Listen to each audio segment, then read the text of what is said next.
according to Monique, means that the hat on the head means you're lying. I've never heard that, but that's the origin of cap. I'm about to look this up. I'm gonna look.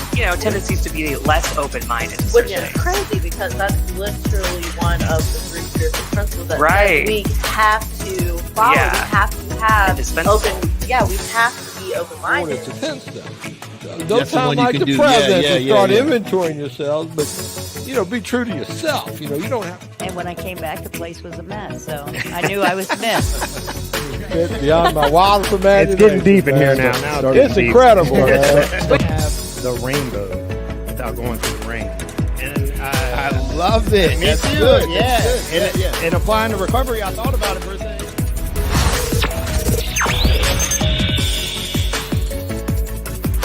You. Oh. There we go. Good afternoon, VA.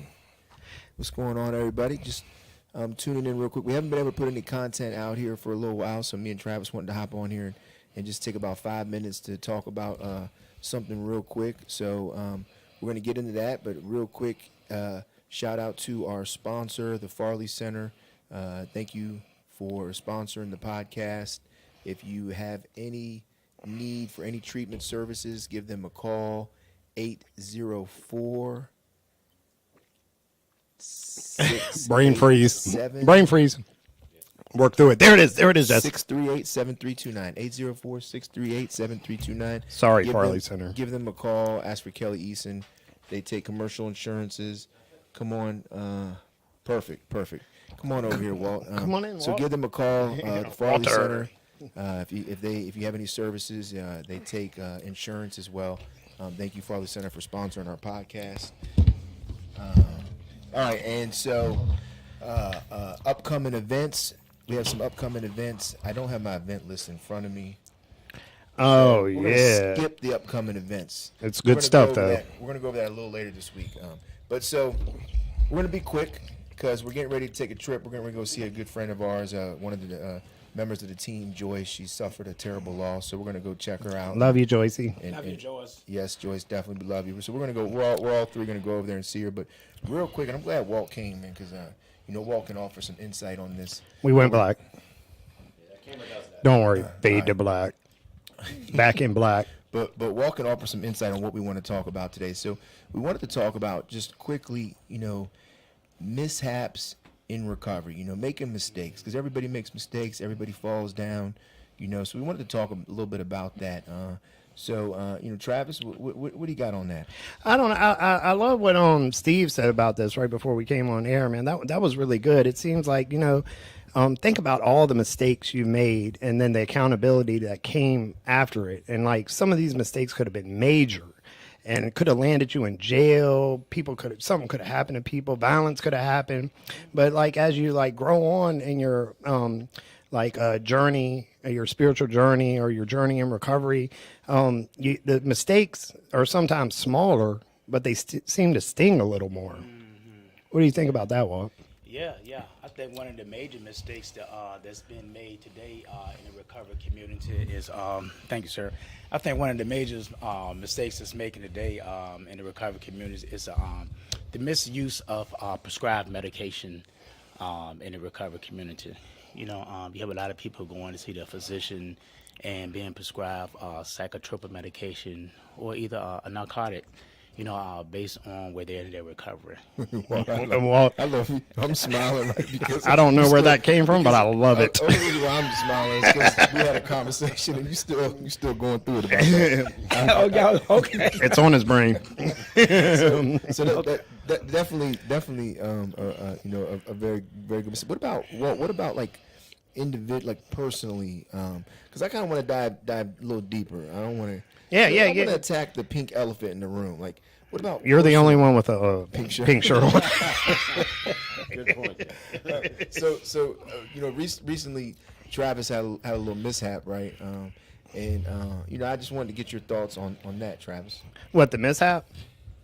What my thoughts on it? Well, yeah, it was definitely a mistake. So what Jesse is alluding to is that I have recently had to deal with some correction job wise and by a week suspension of work because I used a certain word that's not acceptable, and really it's not acceptable to me either. And so like, you know, I still make mistakes, and sometimes I'm quick to anger, or I'm quick to embarrassment when somebody's like raising their voice at me. It's still something I'm working on.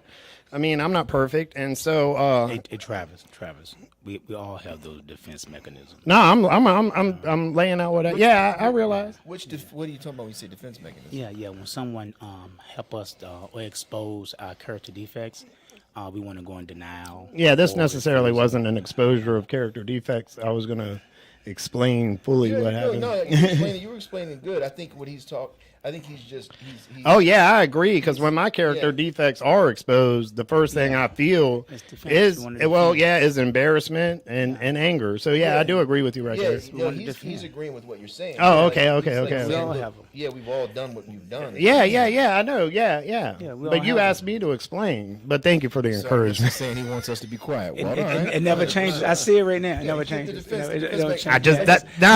only reason I did that. Look, it's already hot in here. Jesus. The only reason I did that is because I knew it was going to be the response, and I wanted to give y'all an example of what it looks like. And I even let my face turn red and everything for y'all. Listen to this. So anyways, that's what it looks like in real time, in real life, even though we were just acting, and that's what just happened. That was not an act. That was totally an act. I'm hot because of the sweatshirt and because I can't even remember what the heck I was saying. Yeah. So I want to just add something, Travis. It takes a lot of courage for us to even admit we've done something wrong, and I think you did that. You apologized, you admitted you were wrong. And it takes courage for that. It takes like Walt's talking about. When we get exposed, it hurts. Yeah. And I've been exposed. I remember early on in recovery, I was working at the healing place. I don't know if you remember this, Walt, because you were there during this period. But I'm working at the healing place, and I had made a comment to somebody, and I didn't mean anything by this comment at all. And like the individual, I made a comment about a sponsor. I was like, man, that's not your sponsor. He's just your friend, right? And the individual took it as I thought he was dating his sponsor, and filed a client complaint form on me. And the next thing you know, I got suspended from work for a week. And my defect of my insecurities kicked in, all that stuff. And it was a learning moment for me. And what I realized from that moment, one thing I realized was it's time for me to move on from that place, is that I didn't want to live there no more. That was something that happened. I still worked there for a little while, but I remember that. So everything happens. We all make mistakes. It happens. Yeah, I think more importantly to this, because is your response to the accountability of your mistakes. If you have to be held accountable. Now, there's been times in the past where this would have been just enough to send me on a destructive path. But instead, it really, I knew immediately that I was wrong and that I was anger, and that I had already been previously working on anger, because I do realize that I'm quick with the tongue, and I know that's not always like the smartest response. It's better to take your time and really process things before you respond. But I mean, that being said, when you're in the moment, all that flies out the window, and you might just say anything. And you might have to work on it afterwards. But anyways, I didn't think there was nothing wrong. I mean, I thought Jesse and whoever else said it was in the right for what I did. It is a policy, and I'm all about the ethics. You know what I mean? And so if I broke a rule, I don't want any special treatment. Give it to me. But I love that without even knowing it, it was pointed out to myself that I've had some growth, because normally where this would have sent me off the edge, this was a response where, I mean, hey, there's a lot worse things that can happen. Yeah. This is okay. And that's how we started the conversation out. We say, early now, mistakes can be smaller, but they hurt more. But hurt might not be the right word. It might be you've been exposed, but hey, at least it is something you can work for. You didn't lose your life. You don't have to use behind it. That's right. And you can use it as a learning experience. That's right. So that's what I'm going to do with it. Use it as a learning experience. Who's giving you that information? The spirit. There's a spirit. No, you didn't talk to anybody about it that said they recognized growth in it or anything like that? No. You just recognized the growth in yourself? Yeah, but I mean, because even, so I left and I went home and like I was not put in like a serious position, but I was around things that could have been like very detrimental to my recovery. And even my response to that was quick. And separation was quick. And like I recognized like, the difference between like what's healthy for me and what's not. Even if it's not the desire to use, even if people are using around me, it's the desire not to get into arguments, not to go down that road, just to kind of live like a protected, a more guarded life. So I recognize that in myself too, and didn't even notice that change had even occurred or had been tested yet. But that's amazing, though, Jesse, because I can get honest about something that happened to me while I was working here. And Travis, I didn't even see myself coming. I didn't even know that was about who I am. But Jesse know, before I came and started working here, Jesse know who I am because I shared a lot about, some of the perk points, some of the privilege I had in working with other companies. And so when I came here, being accountable, I didn't realize that I don't like accountability. I don't like to have to stand up and give you a lecture, even though I'm working for you, on how my day look. I don't like that. And so I'm so quick, to want to run. I'm like, I don't want to be here no more because I don't like doing that. But here at this agency, that's one of the things when we talk about accountability and talk about growth, that I had to take a look at myself. Well, hold on, Jesse, I don't like that, And so it's real simple. If I don't like it, then Walter, you have two choices. You could adjust, or you could go ahead and allow the gifts and the tools that you have acquired, to work somewhere else, and that's what I made a decision to do. It's like, this is great, but I'm just not.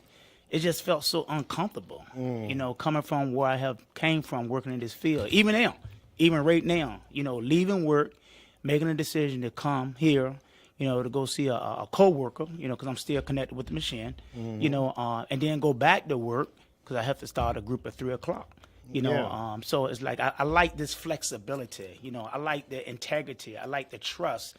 That is established. But there are agencies that you can find this type of work, and this is what I'm used to doing, opposed to the accountability that took place here. So when I was called out, I didn't even see that.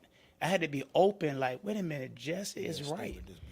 They won't hear you out there. That's all. Just want to make sure I tell the truth out loud. That's what it is. Yeah.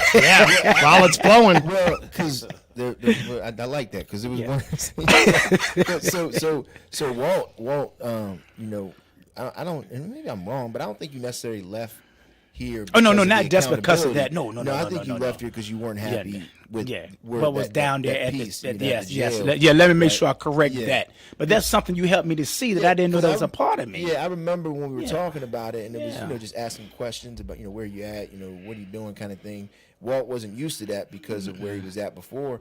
You adjusted to that though. You started being accountable. So you didn't say, I don't want to be accountable. Like you adjusted to it and did it. But when that stuff happened at the city jail, when that that's when it was like, I think it is definitely time. Right. But that was something, just thinking of how I didn't see myself coming. I need to look. No. I'm saying leave that comment up there. No, that's perfect. That's why I moved the mic because it wasn't me. I'm listening to Walt, and all I hear is Travis breathing. No. But that was something you helped me with, and I didn't see that because I'm like, wait a minute, something do feel inadequate. What is it? And I never had to take a look at that. And I'm like, wow, you're right. I'm so used to this that when this type of structure happens, here's like, wait a minute, there's an adjustment period. And I adjust, but I didn't realize that was part of my dynamics, that my makeup. But I had options, so I'm like, okay, I adjust because I'm not going to not have no butter on the bread. You know what I mean? Yeah. So I adjust. Yeah. Well, you're talking about the same thing I did. You recognize that you had a lot of growth and that you could pivot. Right. Yeah. Yeah. I didn't go in denial. I didn't get defensive. I was open. Yeah. That's the difference. Well, me neither. No. In the midst. in the midst of it, you did all that, right? Right. You know, and then when you do all that, that's when. But as time we get better. So like the situation that arises for you when the initial conversation between me and you, like as time gets better, you won't react the way you did, so quickly. right? Yeah, you won't react the way you did and say the things you say. You know, and that comes with time. Like, Yes. you know, we all have been there. And that's what Walt was saying earlier. Yeah. Right? We all have been to that Yes. point. You know, the growth for you was you reacted, right? You know, and it was wrong, right? We want to get to the point where we don't react like that. Right. The growth for you is We respond. Yeah. You don't have to react. Respond. Yeah, well, I mean, actually, the punishment or the accountability gave me a little time to take a look at this. That's good. Yeah. You know, and actually, it gave me a little breathing room to take a step back, because sometimes you're so close to something and you're in something so deep that you might miss things, the bigger picture. So it's good to take a little breather, step back, and say, "Hey, where am I at? Where am I at in my recovery?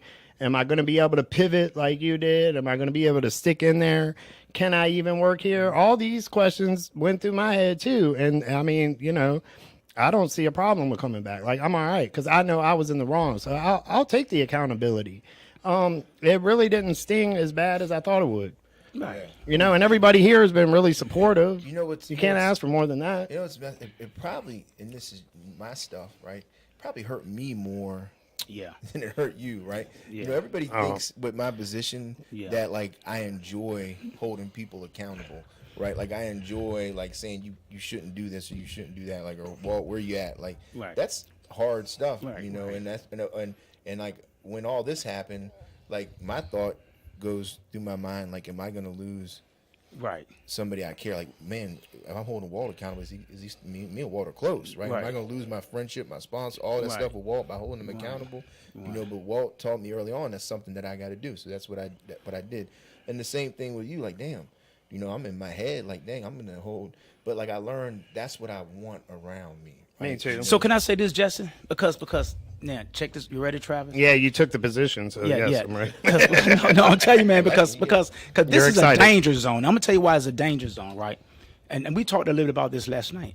When you have these dual relationships, that's dangerous, right?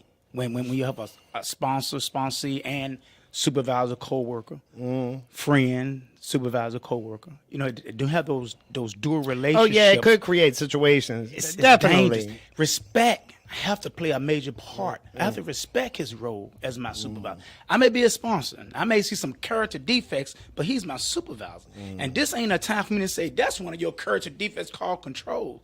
No, that's for me to humble myself and realize the organization structure that I'm operating under. He is very controlling, though. But like, God, Walt, man, this is why, like, me, this is, but like, Walt, anytime when Walt still works here, but when he was working here full time, anytime anything happened from a supervisor role, for me, he never gave that back to me. That's right. He never said, man, you controlling. Yeah. No, he just listened and receptive. See, that's what the point, you know, and I know that that's a defective character of mine. I mean, I like to control every little thing in my life, right? You know, except for when I get home, it's complete chaos with kids running around. Kelly, do not respond. Kelly, do not respond. I try to. Well, I just give up at home. it's the kids. They just do what the heck they want. But like, man, Walt, like what you just gave is that's what makes this relationship work, right? If I respect, that's right? right. The same thing. Like so when the work hat went off, I had all respect for Walt, and I still had respect for him as he was working here. But it was more like the role was, all right, this is my sponsor. I need him for guidance. I need him for direction, and I'm gonna humble myself to call him and talk to him. You know, exact same thing I did last night, man. I've been calling him every day now. Yeah. For like 4 days, we've been we kept missing each other because there was so much going on. You know, but that's respect is a big thing. That's man. right. I'm glad you brought that up, but we got to get ready to go because we want to go see. Yeah, Joyce. enough about me. As much as I like to talk about me, enough about me. Well, see, it just wasn't all about you, man. This helped me too. And me, and the viewers I think there was a lot of growth around this circle, and the viewers out there, right? And to squash probably some of the gossip, misconceptions, some of the mishaps, dirty cesspool of gossip. I like to put it that way. Travis put a post on Facebook talking about That wasn't a shot for anybody that like conceived that and took their fascinations and imaginations. At least let him finish the statement. I don't know what was out there. Let him finish. Then you can defend yourself. So look, It's more. He put a post on there with Hulk Hogan saying, "Not everybody who says you're their brother is their brother." Right? You know, because Hulk Hogan starts crying. It wasn't a shot, bro. Well, what was it, Travis? What was it? It came on. It was just a funny thing about That Hulk happened in Hogan this moment. Yeah. Oh, wow. I'm posting funny stuff nonstop. That's called justification. It's called "Damn It, Walt." I had like three people come up to me the next day like, "You see that little shot Travis put on Facebook about you?" Wow. And I was like, well, I didn't really Drama think it was. queens. I just thought it was Travis being Travis. It was exactly that. But I love the drama. It keeps it exciting. But look, it's all good, man. We all love each other here, Yes. man. And that's why we're going to see Joyce, man. Yes. She's a dear friend Right of now. ours. Yes. You know, talking about dual relationships. She's a friend. Yes. You know, we love her. We're going to go check Yes. on her. And anybody out there, check out my Facebook. Check out some of the staff's Facebook. We're sharing a GoFundMe account for her. You know, she suffered a terrible loss. She lost her son Tuesday night. So check that out if you can. Donate to it. If you got her number, text her, check on her. You know, Joyce, we love you if you're listening, and Yes, everybody out Joyce. there, we love y'all. Peace. Thanks. God bless. I'm after you, Kelly. I see all your comments. The truth will free you.